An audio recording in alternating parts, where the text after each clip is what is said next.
하나님께 집중하는 시간, 하루의 시작을 하나님과 함께 11월 5일 화요일 물결 어웨이크닝 말씀입니다. 시편 74편 7절에서 9절, 12절에서 15절입니다. 주님의 성소에 불을 질러 땅에 뒤엎고 주님의 이름을 모시는 곳을 더럽혔습니다. 그들은 씨도 남기지 말고 전부 없애버리자 하고 마음 먹고 이 땅에 있는 하나님을 만나 뵙는 장소를 모두 불살라 버렸습니다.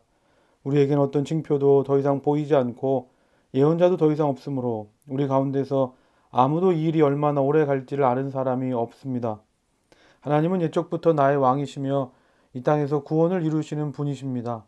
주님께서는 주님의 능력으로 바다를 가르시고 물에 있는 탄인들의 머리를 깨뜨려 부수셨으며 리워야단의 머리를 짚부수시며 사막에 사는 짐승들에게 먹이로 주셨으며 샘을 터뜨리셔서 개울을 만드시는가 하면 유유히 흐르는 강을 메마르게 하셨습니다. 시편 74편은 이스라엘 백성들이 바벨론에 의해서 나라가 망하고 하나님의 성전이 파괴되고 많은 사람들이 바벨론 포로로 끌려가서 하나님께 부르짖어 기도하는 내용의 시편입니다. 얼마나 고통스럽고 낙심되겠습니까? 원수들에 의해 나라가 망하고 성전은 불타서 이제는 하나님을 더 이상 예배할 수도 없습니다. 그런데 무엇보다 이스라엘 백성들을 더 힘들게 하는 건 9절입니다. 우리에게는 어떤 징표도 더 이상 보이지 않고 예언자도 더 이상 없으므로 우리 가운데서 아무도 이 일이 얼마나 오래 갈지를 아는 사람이 없습니다. 이게 무슨 말입니까? 지금의 고난, 고통이 언제 끝날 것인지 라는 이 사인이라도 있으면 참고 견딜 수 있을 텐데 어떠한 징표나 예언도 찾아볼 수 없는 겁니다. 이때 이스라엘 백성들이 얼마나 하나님 앞에 간절히 부르짖어 기도했겠습니까? 그런데 어디를 봐도 하나님의 일하심, 하나님의 응답이 보이지 않습니다. 지금의 고난이 언제 끝날지 모를 때보다 우리를 절망하고 낙심하게 하는 게 어디 있겠습니까?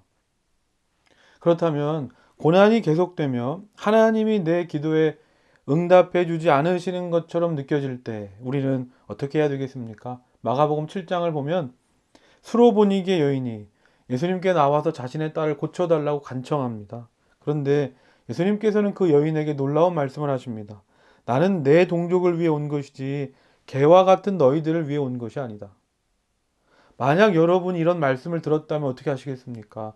굴욕으로, 거절로 생각하고 아마 기도를 멈추고 돌아가지 않았겠습니까?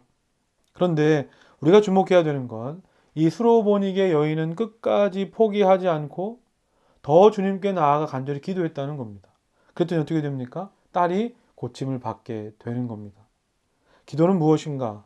지금 바로 내 눈앞에 보이는 응답의 여부와 관계없이 자기 자식에게 좋을 것을 주실 것이라는 믿음을 가지고 끝까지 기도하는 것인 줄 믿습니다. 지금 어떤 제목을 가지고 기도하고 계십니까? 포기하지 말고 기도하십시오. 반드시 응답의 역사를 보게 될 줄로 믿습니다. 묵상하고 기도합시다. 선하시고 인자하심이 영원하신 하나님을 믿습니다. 지금의 응답의 여부와 관계없이 하나님을 믿는 믿음으로 끝까지 기도하게 하옵소서.